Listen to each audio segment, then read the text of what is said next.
obviously probably rested a couple last week. Are they going to be coming in and anyone else this week? Yeah, we hope most of them will come in. Most of them were precautionary, so they had carried a couple of injuries to try and get us into the final situation, which was fortunate for us that we qualified that week earlier. So I'd expect, most of them to come back in this week. And there's a loss to Summer in the last round. Does that sort of impact morale heading into finals at all? Yeah, it does. I think any loss matters. We didn't go down there with the intent to lose, so it was disappointing to get that result, but we're fairly aware of where we're at for the weekend, and took a young list down and took the opportunity to get some games into some other blokes, and on that big ground I think they just got found out a little bit.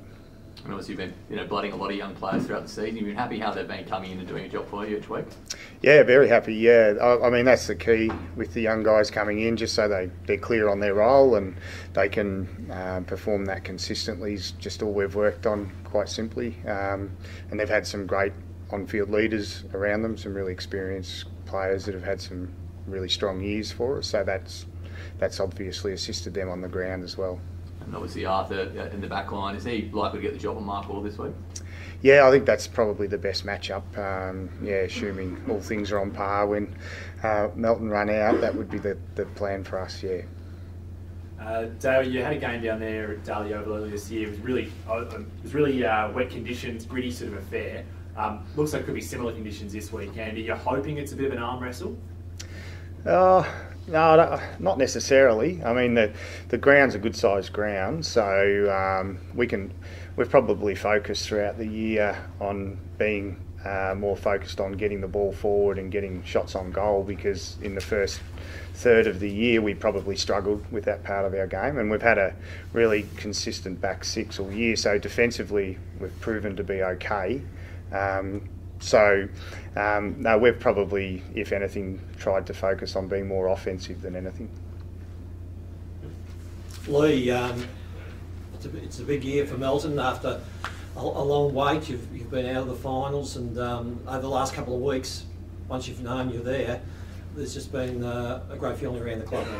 Yeah, it's definitely an exciting time for the club. The goal of the year was to get into the finals and to make it, and with a lot of young guys, they're sort of embracing the challenge that lies ahead. So, it's a really exciting time around the club. The seconds have made the finals as well, so it's a really good feeling around the club.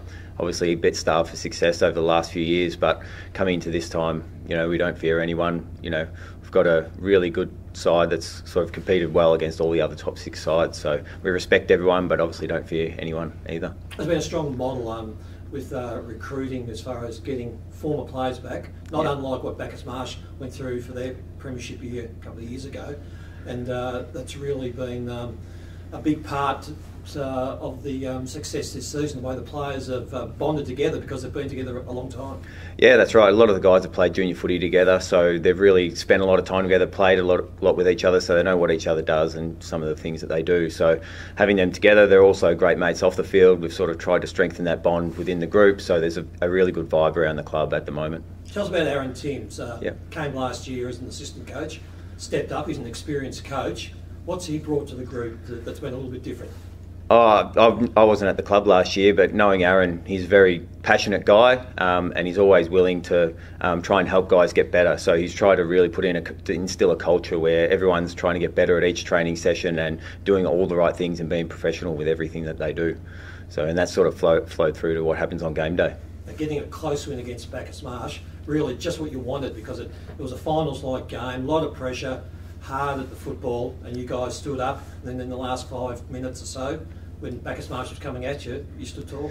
Yeah, that's right. It was definitely a finals-like atmosphere, but it'll probably step up again this week. So with a lot of our guys that haven't played finals football, I guess it was a good, introduction to that style of football, the intensity that's required at the level. So they're obviously better for the run, and hopefully they can take that experience on to next week.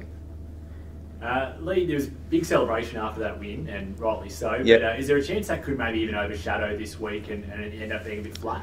I wouldn't think so. I think the guys were obviously, we said celebrate the win. It was a great win. Obviously, then we can put the lid back on and just prepare as if it was any other week. The can opener's back in the drawer. We're just following on with our normal preparation for this week, and going forward. Dale, you started the year down on strength on past years, and you've arrived at the club. In many ways, Lakers has almost got under the guard. You've just stuck at it, played your youngsters, the experienced players have done the job without any fanfare, and I think that suited the club, that you've just been able to get on with it without too much pressure. Yeah, having not been there through maybe some stronger lists of players, I don't really know what's gone before, and I haven't investigated that too much. Tim Malone's still there as an ex-coach, and he's just been wonderful with the way he's gone about it this year, both on field and off, supporting me as the new coach and trying to implement a game plan that's going to stack up in this competition and compete against all sides. It's pretty much what we've tried to bring to the table each week, and all we ask is to bring the effort from the boys. And yeah, we've had some mixed results, but by and large they've been competitive in most matches, so it's been really pleasing with the list. Can I throw one at you, Lee, if everybody else is finished? Go. As you mentioned, you haven't had a lot of finals experience with your players, and if I remember correctly, your list most year has been about, that you've had on the field has been about 24, 25 points. Yep. So just about a whole bunch of one-pointers. Obviously not a lot of experience, finals experience. Has Aaron brought, probably with the exception of Denham, Havey and Archie, probably about the only three that's had real finals experience, has Aaron mentioned that, or was he structured around? Yes and no. I guess those guys have obviously been there before and they've had that experience, and they're sort of, other guys would obviously tap into that. But I think with a young group, it's sort of the fear of the unknown. They haven't been there before, so they don't fear it yet. So hopefully that they can go in with no fears and just go and play footy. Free mind. A lot of the kids have been really talented juniors, have played at a higher level, TAC Cup and at VFL level. So hopefully they're able to stand up to the rigours of final football.